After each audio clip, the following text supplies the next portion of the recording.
आप सबका बहुत बहुत धन्यवाद कि आप सब ने मुझे मौका दिया, मुझे इस मंच के लायक समझा, उसके लिए आपका हार्दिक अभिनंदन। जूही चावला जी यहाँ पर बैठी हैं, मैं इनका बहुत ही बड़ा फ़ैन हूँ। मेरी वाइफ उनकी बहुत बड़ी फ़ैन है।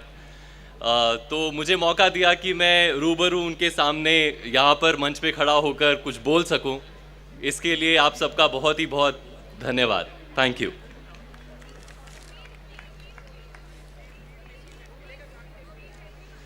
जी हाँ, मुझे महाभारत में कृष्ण का किरदार निभाने का अवसर प्राप्त हुआ।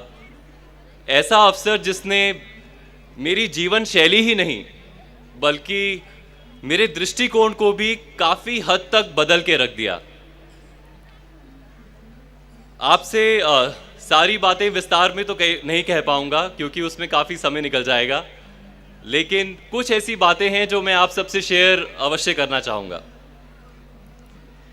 पहले तो यहाँ पर खड़े होकर मुझे ऐसा लग रहा है जैसे मैं अपनी स्कूल की असेंबली में खड़े होकर कुछ बोला करता था। सुबह जो असेंबली होती है तो एक दोहा था जो हमेशा असेंबली के दौरान गाया जाता था। वो कुछ ऐसा था कि स्वयं विधाता हो हे मानव, अंतर में विश्वास जगाओ, चलो ना मिटते पथ चिन्हों पर, अपने रास्ते आप बनाओ, अपनी आत्म ज्योति से पुलकित अपने सूर स्वयं बन जाओ। जी हाँ, ये एक ऐसा दोहा है जो मुझे खाली प्रिय ही नहीं है बल्कि मेरी लाइफ से बहुत जुड़ा हुआ भी है। इसमें एक लाइन है कि अपने सूर स्वयं बन जाओ। इसका अर्थ ये मत निकालिएगा कि आप स्वयं अपने भगवान बन जाओ, क्योंकि जहाँ पर ऐसा होता है वहाँ पर ईगो या अहम आ जाता है, और जहाँ पर ईगो या अहम होता है वहाँ पर ईश्वर नहीं होता। तो it could be either of the things, either it could be your ego और it could be your almighty. So Mahabharat करते हुए एक पर्टिकुलर क्वेश्चन मेरे दिमाग में कई बार आता था कि आप मंदिर में चले जाइए या भगवान की कोई मूर्ति देख लीजिए, पेंटिंग देख लीजिए, कैलेंडर देख लीजिए, हर जगह आपको कृष्ण भगवान स्माइल करते हुए दिखाई अवश्य देते हैं कि उनके मुंह पर वो मंद मंद मुस्कान ज़रूर होती ही होती है।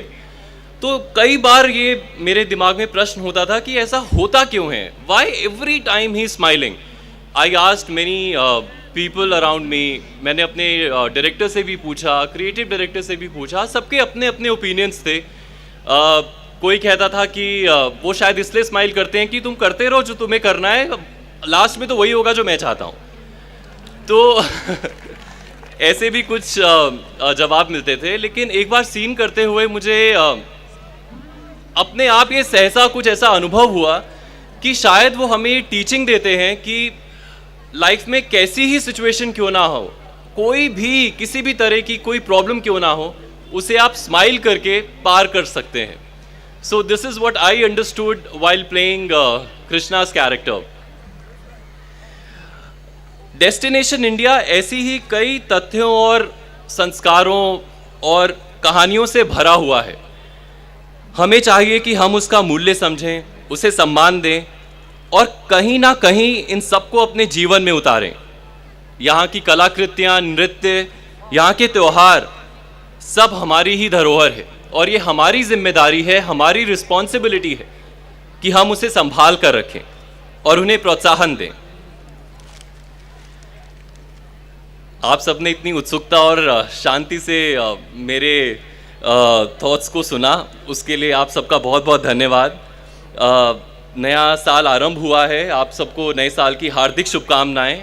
और मेरी बस यही आशा है कि आपके इस वर्ष का प्रत्येक पल आपको भारतीय होने पर गर्व महसूस कराए और मुझे भी गर्व महसूस कराए।